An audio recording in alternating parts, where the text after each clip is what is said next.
Jó 9, verso 30. Ainda que me lave com água de neve e purifique as mãos com cáustico, mesmo assim me submergirás no lodo, e as minhas próprias vestes me abominarão.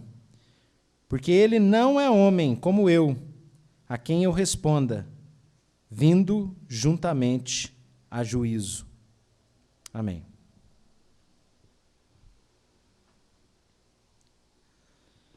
Como eu afirmei pela manhã, para construir uma coesão entre as séries de exposições no livro de Jó, nós estamos fazendo, a partir de cada capítulo, eu tenho trabalhado temas, assuntos, sempre dentro de circunstâncias. Bom, o contexto, a circunstância é essa. E a questão, eu relaciono com as circunstâncias. E nesse ritmo nós temos vindo. Por exemplo, pela manhã eu procurei mostrar um raciocínio simplista que não trazia resposta a uma circunstância de complexidade, como essa aqui que Jó está vivendo, que Jó está passando, que Jó está experimentando. Nós seguimos nessa toada no capítulo 9 também, percebendo especialmente um desejo, uma necessidade, um apelo muito curioso deste nosso personagem importante, interessante, heróico, que é Jó. Na verdade, Jó manifesta um desejo. E esse desejo se dá numa circunstância característica. Tema do capítulo 9 de Jó, que eu proponho para a nossa série de reflexões, que você tenha a oportunidade de caminhar nelas no canal da igreja, no YouTube. Mas o tema de hoje, do capítulo 9, seria, então, um desejo na desigualdade das circunstâncias. Jó tem um desejo numa circunstância de clara desigualdade. Bom, duas perguntas são saudáveis para esse momento. Primeiro, que desejo é esse? Segundo, que circunstância é essa? Quer dizer, se eu digo que Jó tem um desejo, nós temos que descobrir junto na leitura do capítulo 9 que anseio é esse que Jó tem. Se eu digo que há uma circunstância de desigualdade apresentada aqui nesse capítulo 9, eu tenho que trazer para vocês que desigualdade é essa. Pois bem, então sigamos nesse objetivo. Depois de Bildade falar e nós analisarmos a fala de Bildade e o seu show de ortodoxia no capítulo 8, Jó se sente desconsolado e vai responder às falas de Bildade no capítulo 9. As palavras de Bildade, eu diria que abatem ainda mais a Jó. Por quê? Porque Bildade resumiu a vida e os sofrimentos da vida e os dilemas da vida e as lutas humanas e os problemas humanos a uma simples regrinha. Qual? Você está com Deus, dá tudo certo. Se você fez coisa errada, você vai enfrentar problemas. É assim? Não. As circunstâncias são bem mais complexas que essa. Mas, querendo ou não, aquela ortodoxia muito bem apresentada por Bildade deixa Jó ainda mais para baixo. Afinal, como eu já asseverei, as palavras de Bildade são verdadeiras. São verdadeiras. Via de regra, Deus abençoa quem o teme. Deus traz juízo sobre quem o desconsidera. Mas essa regra, embora seja verdadeira, não é totalmente absoluta. Deus tem planos e essa realidade caída impõe sofrimento também aos filhos de Deus. Todos passam por isso. É claro, verso 20 do capítulo 8, Deus não rejeita o íntegro e não toma pela mão o malfeitor. Se assim ele o fizesse, ele não seria justo. No entanto, quem disse que Deus rejeitou Jó? Quem disse que Jó não é íntegro? A própria Escritura diz que ele era íntegro, reto e temente a Deus. Está lá no primeiro capítulo. Então, é evidente que a aplicação de Bildade é simplista. Não atende, não responde ao drama que nós estamos lidando com ele nessa história.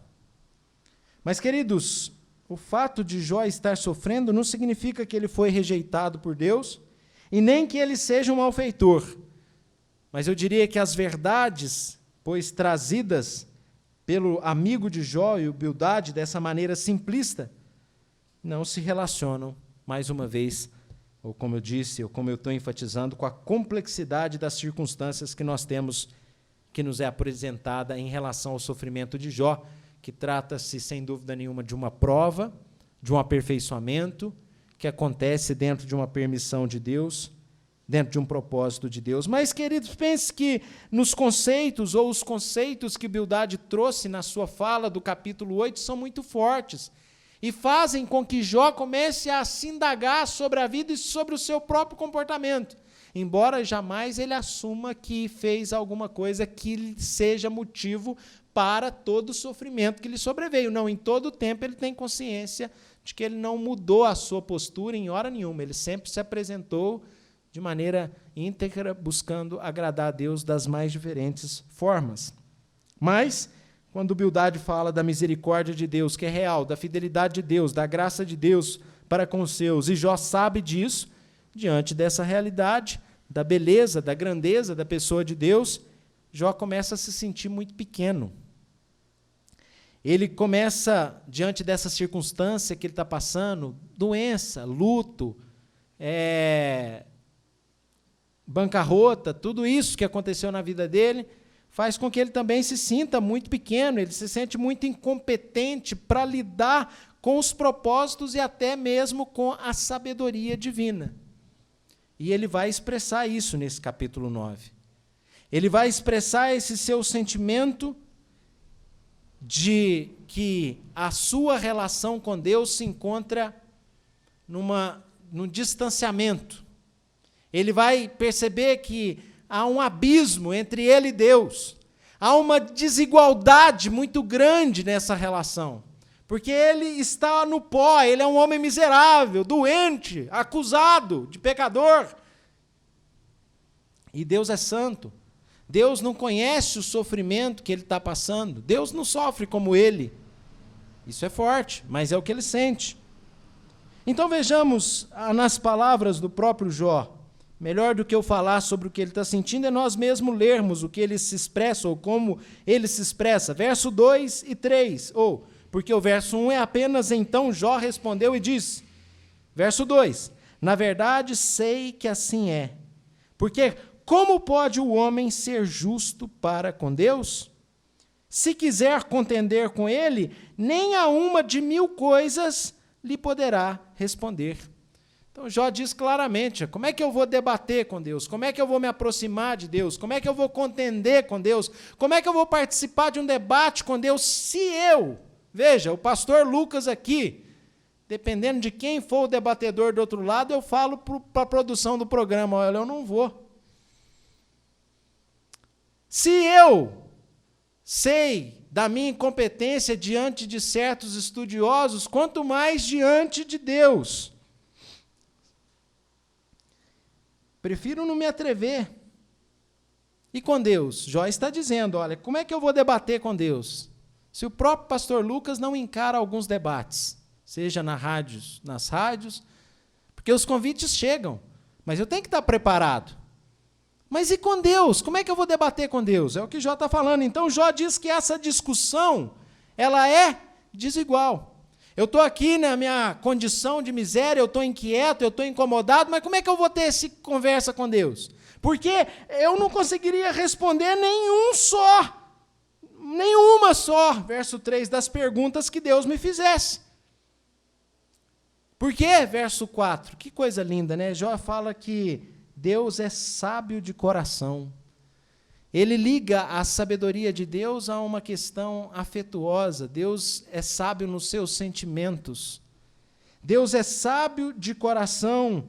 E ele ainda diz, e grande em poder. Ele tem sabedoria, ele é onisciente e onipotente. Quem que porfiou com ele? Quem que pôde debater com ele e sair exitoso, sair em paz? O homem não é páreo para Deus. Talvez o sentimento de Jó possa também vir ao nosso coração em momentos difíceis.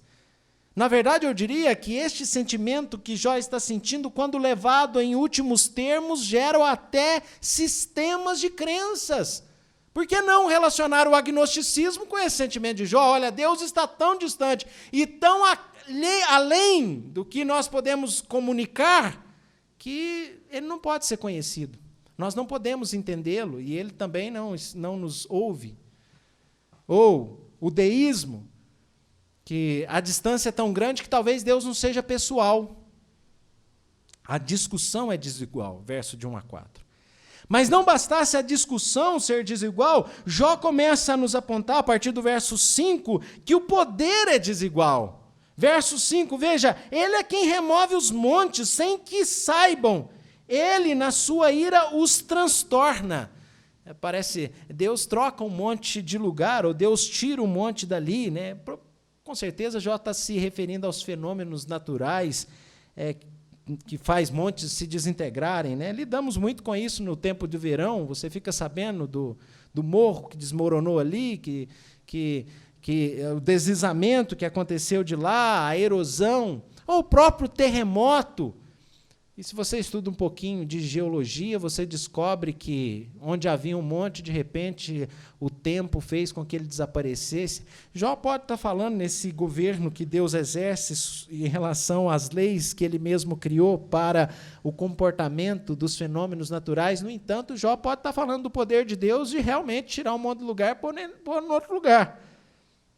Mas ele segue falando, olha, verso 6, quem move a terra para fora do seu lugar, dando a entender que há esses movimentos geológicos que mudam o panorama das paisagens e que Deus está por trás disso e Jó tem essa consciência. E como é que eu vou discutir?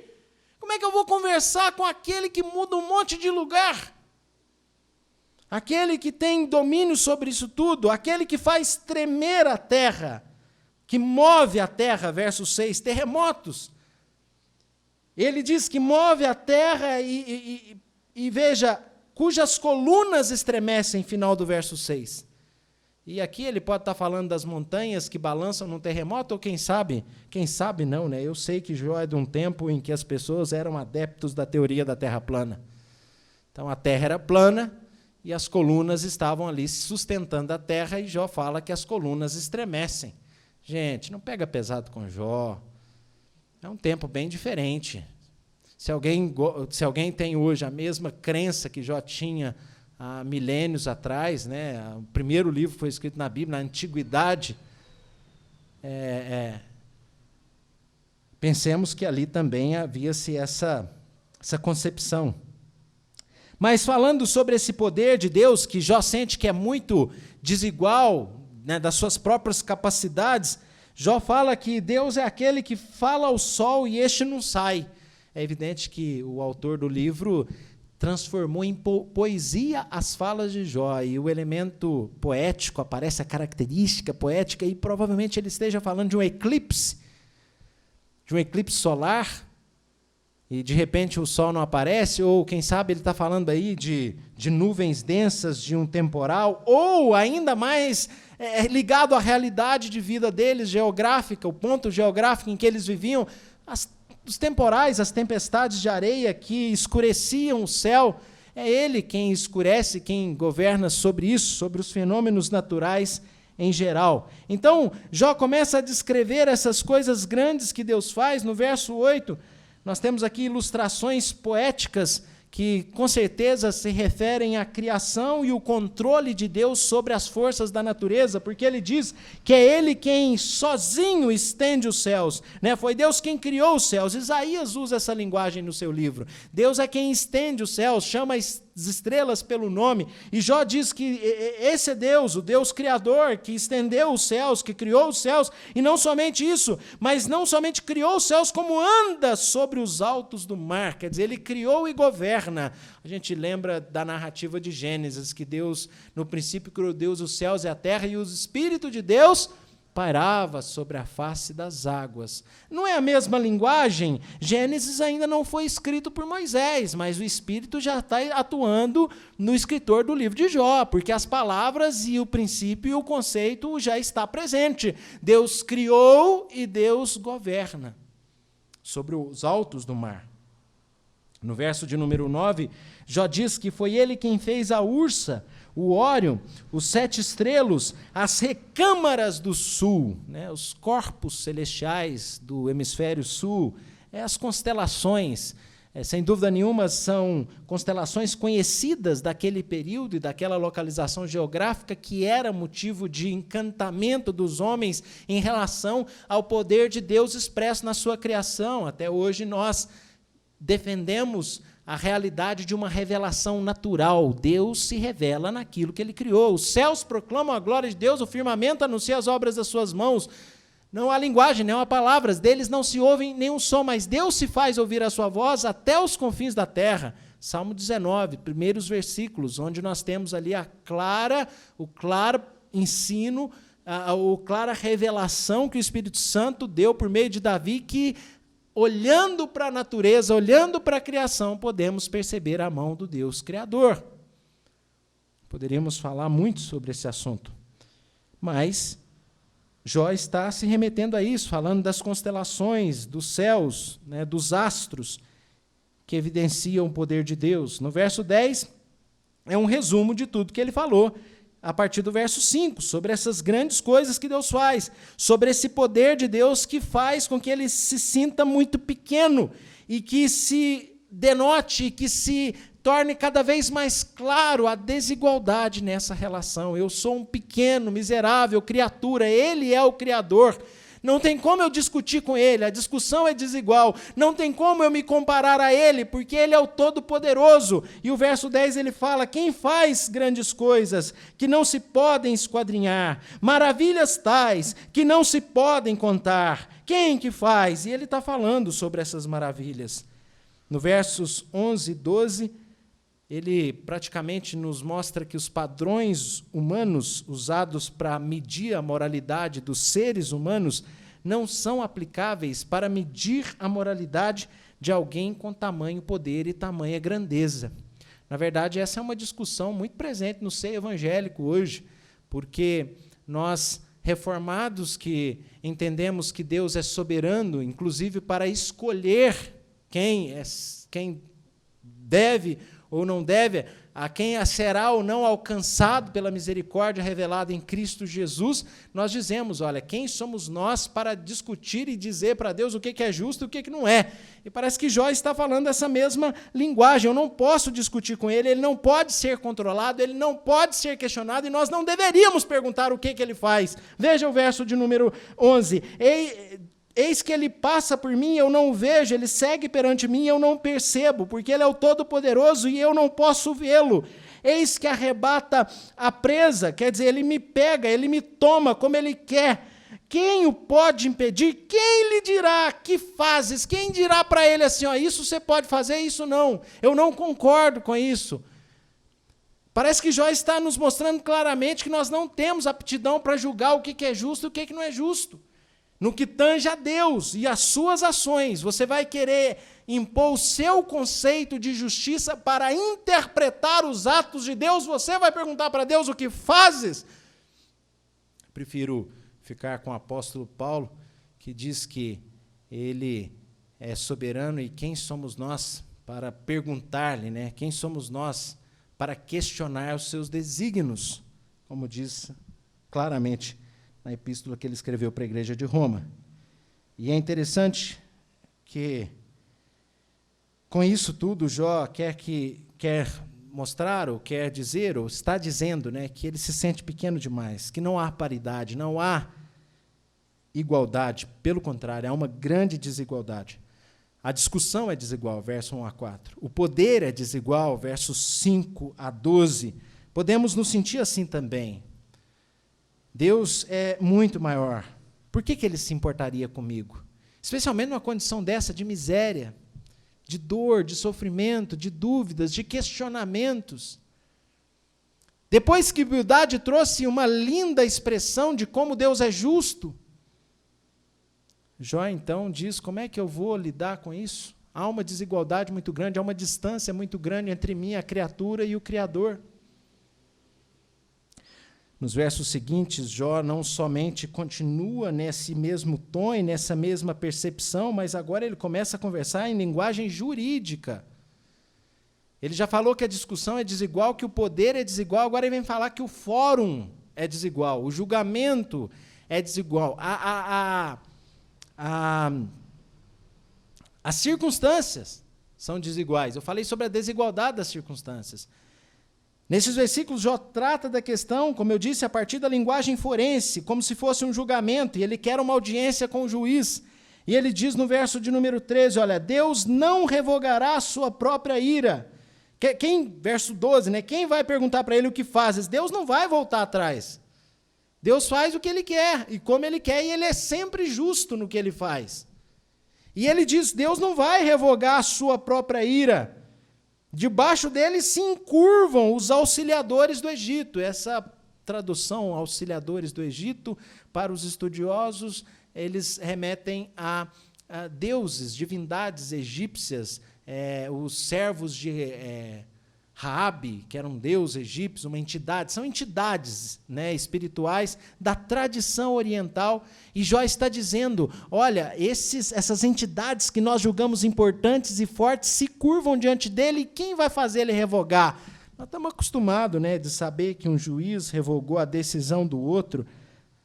Isso é muito comum, né? O STF revogou a decisão do Tribunal Superior e tal, e aí a gente ouve muito disso por aí, que a decisão do juiz foi revogada pela decisão de outro juiz. Mas quem vai revogar a decisão do juiz de toda a terra? Quem vai revogar a decisão de Deus? E Jó usa apenas essas entidades mitológicas como exemplo. Ninguém, nem os maiores, nem os considerados deuses podem revogar a decisão do Supremo Juiz. Ele usa elementos culturais do seu tempo.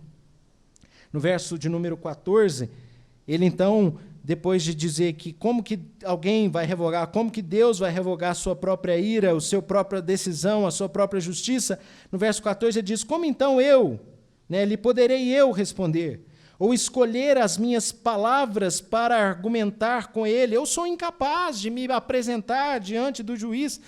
Convenhamos, no nosso contexto, você precisa de uma decisão judicial em favor de alguma questão, de algum do seu interesse. Muitas vezes você precisa contratar o advogado para te representar, porque você não pode, por si mesmo, se apresentar diante da autoridade, diante do magistrado, diante do juiz. Convenhamos, se essa é a praxe da nossa vida cotidiana, quanto mais Jó se coloca aqui, quem sou eu? Como é que eu vou me apresentar diante dele? Como é que eu vou responder a ele? Como é que com as minhas próprias palavras eu vou me argumentar com ele? Eu estou me sentindo muito distante dele. O fórum é desigual. A ele, ainda que eu fosse justo, que interessante, não lhe responderia. Mesmo que eu fosse justo diante dele, eu não me atreveria a respondê-lo. Mesmo que eu me considere justo ao meu juiz, sabe o que eu faria?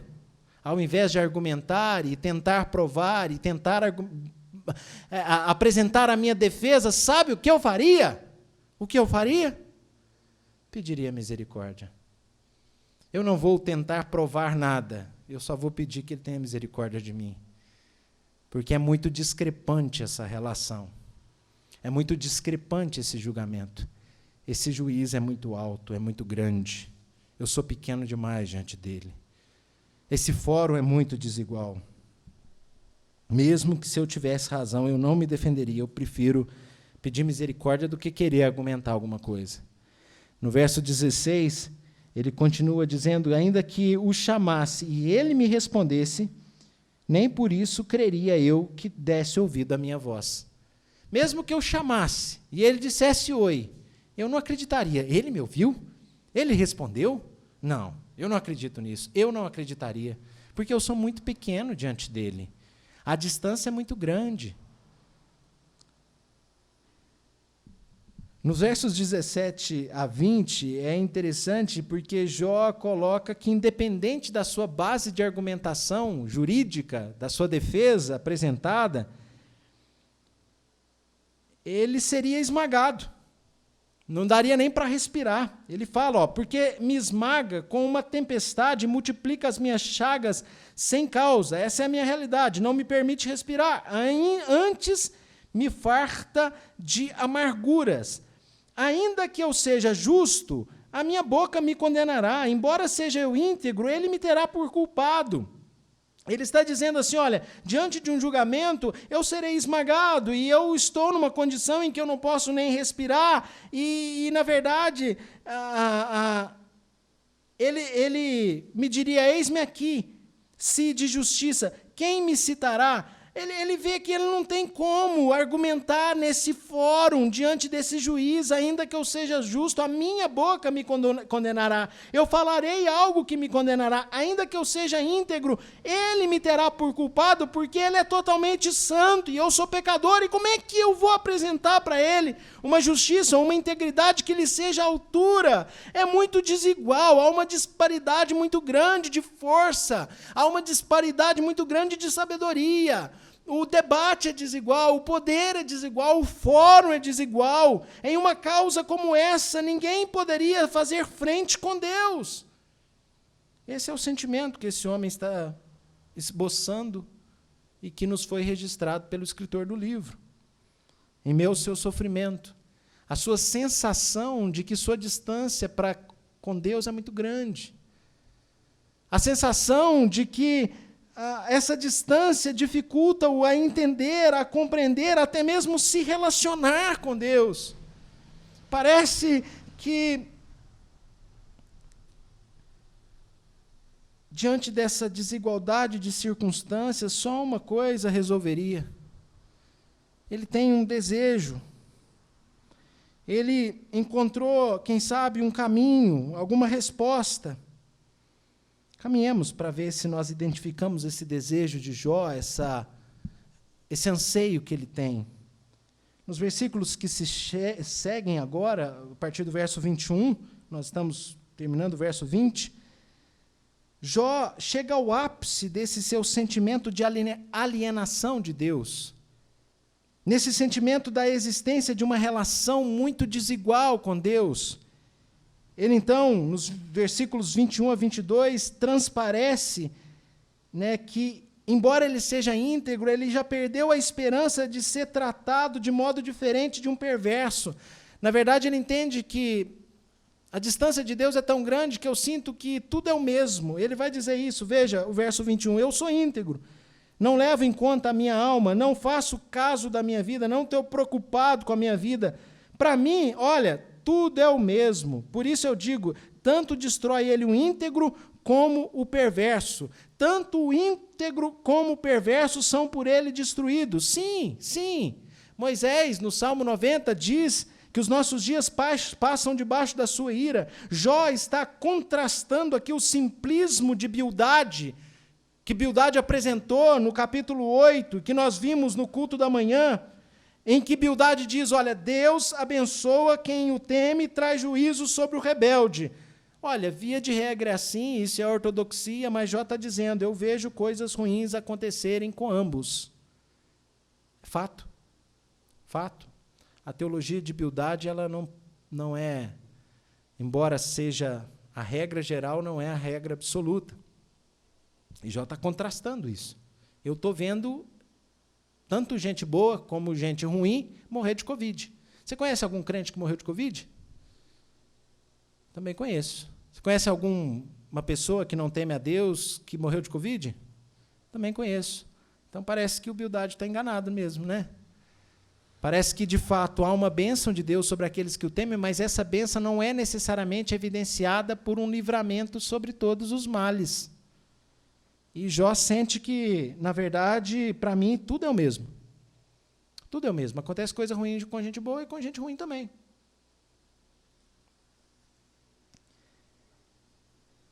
Entre tantos elementos desiguais, o que é igual não é agradável. Porque ele já falou que a discussão é desigual, ele já falou que o poder é desigual, ele falou que o fórum é desigual, mas uma coisa é igual. O quê? O tratamento que recebem os ímpios e os crentes. E isso não é agradável, saber disso, ou considerar isso. Nos versos 23 e 24, que se seguem, eu diria que eles demonstram a limitada compreensão que Jó tinha da doutrina da providência geral dos eventos, quer dizer, a contingência das causas secundárias. Do que eu estou falando? De Deus administrar as ações humanas, não eximindo os homens de suas responsabilidades, mas não deixando de ser governantes sobre os fatos que acontecem. Porque Jó diz, veja, mas a compreensão dele é muito fatalista, porque ele ainda não tem a revelação de Deus progressiva, que vai mostrar que Deus, na verdade, governa as ações humanas sem eximi-los de sua responsabilidade, mas sendo o Senhor sobre os fatos. No verso 23, se qualquer flagelo mata subitamente, então se rirá do desespero do inocente.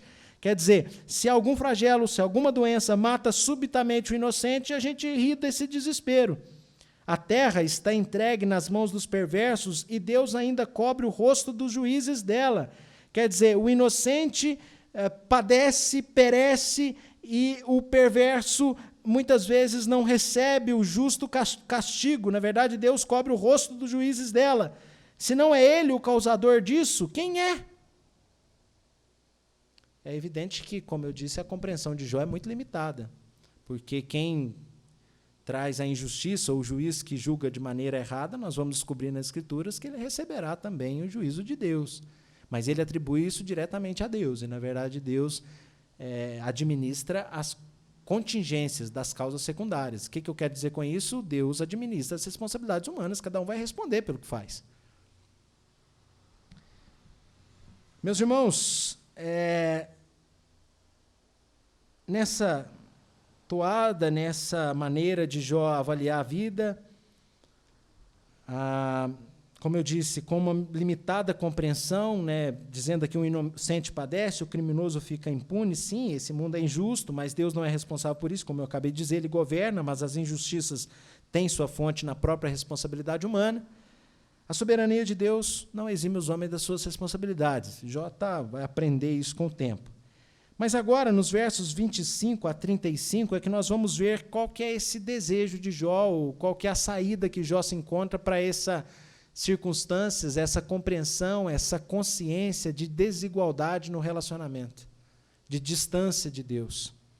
O desejo de Jó nessa desigualdade das circunstâncias nos é apresentado nesses versos, meus irmãos. Veja que a consciência dessa desigualdade floresce agora de maneira muito direta. Nos versos 25 e 26, Jó, através de algumas analogias interessantes, ele apresenta e ele mostra como ele é efêmero. Veja, versos 25 e 26, os meus dias foram mais velozes do que um corredor, fugiram e não viram a felicidade. Quer dizer, os meus dias passam rapidamente, eu sou efêmero. E aí ele usa a analogia de um corredor, Nós não sabemos que tipo de jogos, que na verdade há uma discussão sobre a tradução desse termo corredor, que na nossa revista atualizada aparece dessa maneira, mas no verso seguinte ele traz analogias mais claras, porque ele fala dos barcos de junco. O junco é leve, na verdade pode ser até papiro, é um barco que, por ser madeira leve, se vai no rio, a correnteza o arrasta com rapidez, e ele compara a sua vida como esse barco que passa rapidamente. No verso de número 26, ele fala da águia que se lança sobre a presa, o ataque. Eu sou brasileiro, sou do interior de Minas Gerais, e quem vê águia é mais o americano, regiões específicas. Eu já vi o gavião pegar o pintinho, e o gavião pegar o pintinho é rapidinho. E ele compara, a minha vida é como essa águia que rapidinho vai lá e pá, e você vê como ela desce de uma maneira relâmpago sobre a sua presa. Ele fala, minha vida é assim, rapidamente eu passo, eu sou efêmero. Nos versos 27 a 31, ele fala que, além de efêmero, ele é pecador, e vive as consequências do seu pecado.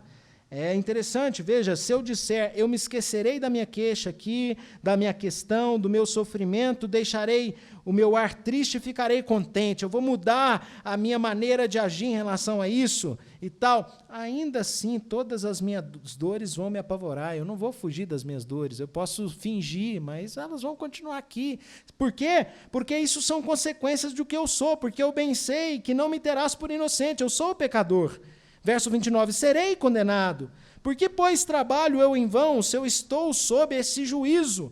Ainda que me lave com água de neve e purifique as mãos com cáustico. Cáustico, você conhece a soda cáustica, na verdade é o detergente. Ainda que eu me lave em água pura, a água de neve é uma água pura, assim como a água de chuva, e ainda que eu me lave nessa água pura e use um detergente, né, com as suas propriedades, cáustico, né, o elemento alcalino, com a parte apolar, hidrofóbica, mais lipofílica, que agrega gordura. Estou ostentando aqui porque eu fiz higienização da indústria de alimentos quando eu me formei na tecnologia de alimentos. Eu estudei o detergente. Pois é. Mas aí o que acontece? Mesmo que eu use esse elemento purificador que se liga à gordura e leva a impureza embora, o que vai acontecer? Olha que interessante. Mesmo que eu faça isso, ainda assim, ou mesmo assim, me submergirás no lodo, eu serei mergulhado, mesmo limpinho, depois que eu me sentir limpinho, eu serei mergulhado no lodo e as minhas próprias vestes me abominarão. Estarei tão sujo que nem a minha roupa vai querer ficar em mim. Por quê? Porque, na verdade, Deus tem plena ciência de todas as coisas e dos nossos atos pecaminosos. Eu posso lavar minha mão com a água mais limpa, usando o melhor detergente. O pecado do meu coração, do meu pensamento, não estão ocultos aos olhos de Deus, e ainda assim Deus me mostrará, e a lei nos mostra o nosso mergulho no lodo. Queridos, no verso 32 nós vemos o ápice desse raciocínio de Jó, porque ele não é homem como eu, veja, porque ele não é homem como eu, a quem eu responda, vindo juntamente a juízo. Ele é diferente, ele está distante, e vou me atrever a levar em últimas consequências as palavras de Jó. Ele é indiferente à minha condição. Ele não sabe o que é ser homem, ele não é homem. Ele não sabe o que é pecado e sofrimento. Versos 27 a 31, que Jó falou que ele sofre as suas dores, mesmo que ele queira se enganar. Ele é eterno. Os versos 25 a 26, Jó falou que ele é efêmero, mas ele é eterno. Onde está a bondade dele, a misericórdia, a compaixão, o amor, a consideração? Há uma clara desigualdade entre nós. Há uma clara desigualdade nas circunstâncias dessa relação. Sabe o que eu queria? Sabe o que eu queria? Fala, Jó. Diz, Jó. O que você queria? Qual é o seu desejo nessa condição de desigualdade ou na desigualdade dessas circunstâncias? Qual é o seu desejo? O que eu queria? Bom, não há entre nós árbitro que ponha a mão sobre nós ambos. Eu queria que existisse um árbitro. Eu queria que existisse um mediador, um advogado diante desse juiz supremo. Eu queria que alguém tivesse condições de me representar diante dele. Alguém que conheça os dois lados. Alguém que acabe, que resolva essa minha noção de indiferença que eu tenho com o Altíssimo. Eu queria alguém que se coloque entre mim e ele, de modo que eu perceba que ele é mais do que soberano. De modo que eu perceba que o mundo não é só feito de desigualdades sem soluções. Se eu tivesse alguém que se colocasse, que pudesse pôr a mão sobre mim e ele, e que pudesse quebrar, que pudesse eliminar essa sensação de indiferença, de desigualdade, de distância, de discrepância que eu sinto, porque a discussão é desigual, porque o poder é desigual, porque o fórum é desigual.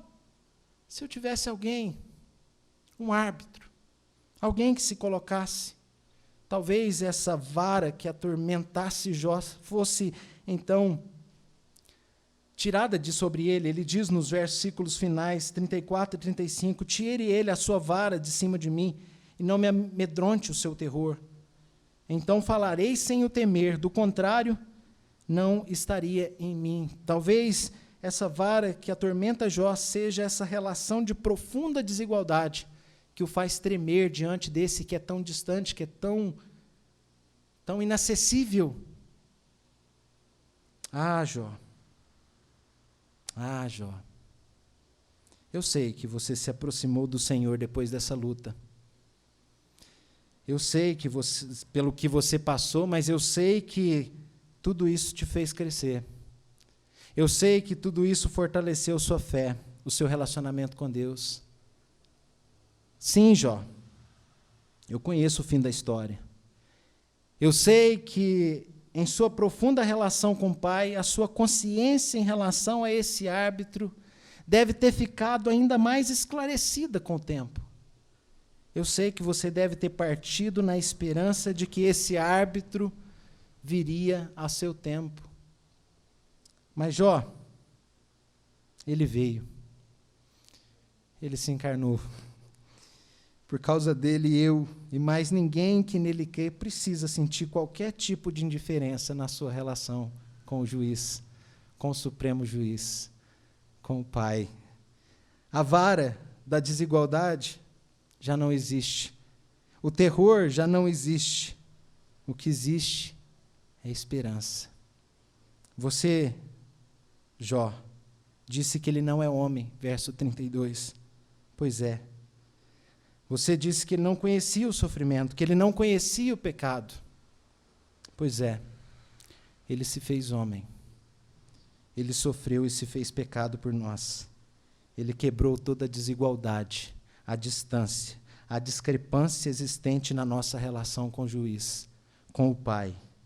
Pela fé, nos unimos a Ele, e Ele se tornou a ponte, o mediador desse relacionamento, a árbitro, em que se coloca entre nós e Ele, a árbitro, que elimina toda a sensação de indiferença e desigualdade, a árbitro, que nos foi dado por amor daquele que se importa com nós, a árbitro. O nome dele é Jesus Cristo. Amém.